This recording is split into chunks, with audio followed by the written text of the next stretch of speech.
হে প্ৰাজ্ঞ, সাহিত্যৰ এগৰাকী প্ৰজ্জ্বল প্ৰতিভা হিচাপে দেশৰ পঢ়ুৱাই সমাজৰ বাবে আপুনি চিনাকি নাম।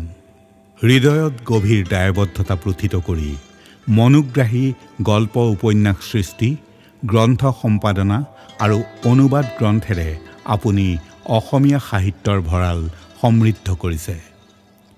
প্ৰায় 1 উপন্যাস, 9খন গল্প সংকলন, 6খন অনুবাদ গ্ৰন্থ, 7খন শিশু গ্ৰন্থ, 5খন অনাতাঁৰ নাট আৰু 2খন গৱেষণামূলক গ্ৰন্থ আপোনাৰ উৎকৃষ্ট সাহিত্যিক কৰ্মৰ নিদৰ্শন।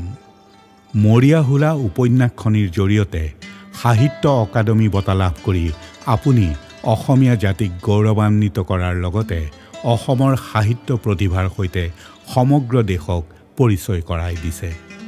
আপোনাৰ 2খন গৱেষণামূলক গ্ৰন্থ সম্প্ৰীতিৰ প্ৰতীক অসমীয়া শিখ আৰু আলোচনাভিত্তিক অসমীয়া শিশু সাহিত্যৰ সমীক্ষাত্মক অধ্যয়ন অসমীয়া সাহিত্যৰ বাবে মূল্যৱান সম্পদ। 9ম আৰু 10ম শ্ৰেণীৰ বাবে পাঠ ৰচনা কৰি শিক্ষা ক্ষেত্ৰলৈও অৰিহণা আগবঢ়াইছে।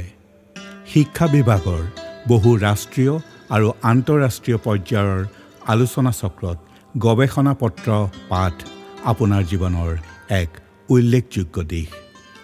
অসমীয়া চলচ্চিত্ৰ লোকবন্ধু আৰু মায়ং, দ্য গভৰ্ণমেণ্ট ছাৰ্ভেণ্ট তথা দূৰদৰ্শনৰ কেইবাখনো ধাৰাবাহিক আৰু তথ্যচিত্ৰ পৰিচালনা কৰি আপুনি অসমৰ কলা সংস্কৃতিলৈ যি অৱদান আগবঢ়াইছে তাৰ বাবে আপোনাক জনাইছোঁ কৃতজ্ঞতা আৰু অভিনন্দনৰ শৰাই। 2024 বৰ্ষৰ সৈয়দ আব্দুল মালিক বঁটা লাভ কৰাৰ কাৰণে বা মোৰ নামটো বিবেচনা কৰাৰ বাবে বৰ্তমানৰ অসম চৰকাৰখনলৈ আৰু সাংস্কৃতিক পৰিক্ৰমা বিভাগলৈ মোৰ ধন্যবাদ আৰু কৃতজ্ঞতা জ্ঞাপন কৰিছোঁ।